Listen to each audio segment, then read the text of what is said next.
बस कोई अलावा से चीज देंदा भी जे खा बाने। अच्छा जी। मैं तो बस कोई मेहनत की थी, कुछ छब्बियां बजा कपड़े सी जी जो जी। काम कर के घर का निजाम चलता था। अच्छा जी। बाल निके निके में क्या करूं, इतना महंगा आटा दिया करे, सब दिखाने पकाने का लोग की रोटी जो खाने जी कोई जी। क्या कर सकते, सारा को काम लगा।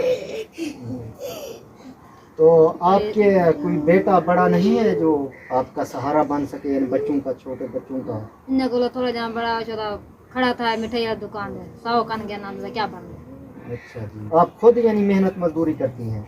दिया। अच्छा जी। क्या आप क्या काम करती हैं?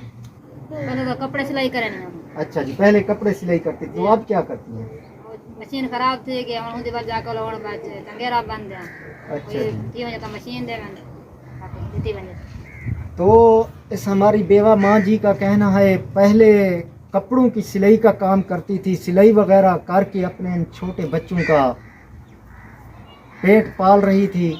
तो अब जो है मेरी सिलाई मशीन टूट चुकी है, इसी वजह से किसी के घर में जाकर काम कर लेती हूँ, वहाँ से इन यतीम बच्चों के लिए खाने के लिए कुछ लेकर आती हूँ, या कहीं मजदूरी कमात वगैरह में किसी दिन वहाँ जाकर काम कर लेती हूँ, मेहनत करती हूँ, वहाँ से जो उजरत मिलती है इन बच्चों के लिए खाने के लिए कुछ ले आती हूँ। तो रिक्वेस्ट है अगर सिलाई मशीन मुझे मिल जाए, दोबारा मैं अपना सिलाई का काम स्टार्ट करके इन बच्चों के लिए रोज़ी आसानी से कमा सकूँगी। देखें नाज़रीन किराम, हमारे आका सल्लल्लाहु अलैहि वसल्लम का फरमान मुबारक है, यतीम की परवरिश करने वाला और मैं रोज़े क़ियामत जन्नत में इस तरह होंगे जैसे यह 2 उंगलियां हैं। तो आए इन यतीम बच्चों का सहारा बने। इस हमारी बेवा माँ जी को ज़रूरत है इस वक्त सिलाई मशीन की। पहले सिलाई मशीन थी, उससे मेहनत करके कपड़ों की सिलाई करके अपने घर का सर्कल चला रही थी, इन बच्चों का पेट पाल रही थी। अब वो टूट चुकी है, इतनी गुंजाइश नहीं, तौफीक नहीं है इस माँ जी के पास कि अपनी नई मशीन ख़रीद सकें।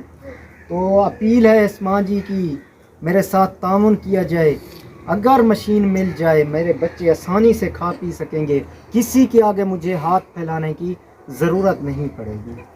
तो आए इस नेक काम में इन यतीम बच्चों की दुआओं का हिस्सा बने, इनका सहारा बने। कोई नहीं करने वाला इस दुनिया में इनका, एक इस हमारी बेवा माँ जी का सहारा है इन बच्चों को। वो मेहनत करके मजदूरी करके इनका पेट पाल रही थी, कपड़ों की सिलाई करके, लेकिन अब बेचारी मजबूर है, उसका जो सिलाई मशीन थी टूट चुकी है, ख़राब हो चुकी है। तो इतनी तौफीक नहीं नई मशीन ख़रीद के अपना काम स्टार्ट कर सकूं और बच्चों को खिला पिला सकूं। इंशाअल्लाह माँ जी आपने दुआओं में याद रखना है। इंशाअल्लाह अल्लाह पाक आपके बच्चों के लिए, आपके लिए कोई अच्छा वसीला ज़रूर बनाएगा। इंशाअल्लाह आपने दुआ करनी है। अल्लाह आमीन आमीन इंशाअल्लाह आमीन आमीन। अब ये बेजार व मददगार हैं, इनका करने वाला यानी इनका सहारा कोई नहीं। ये बेचारी माँ जी हैं जो मेहनत मजदूरी करके इनका पेट पाल रही है, इन छोटे बच्चों का। फिर भी इतनी महंगाई है, महंगाई जो है आपके सामने है। देखें यहाँ पर जो है पाकिस्तान में आटे की कीमत तकरीबन 6,000 रुपये मन हो चुकी है। तो इस हमारी बेवा माँ जी का कहना है अब हमारे घर में बहुत ज़्यादा तंगी है, मुश्किल हालात से गुज़र रहे हैं हम। महंगाई बहुत ज़्यादा है, हम खाने के लिए आटा नहीं ख़रीद सकते, हमारे पास इतनी गुंजाइश नहीं है कि आटा ख़रीद कर अपने बच्चों का पेट भर सकें। मेरी रिक्वेस्ट है इन यतीम बच्चों के लिए, बेवा हमारी माँ जी के लिए, इनके यहाँ राशन नहीं है, खाने के लिए आटा नहीं है घर में मौजूद, तो करने वाला भी कोई नहीं है, बस एक माँ जी है।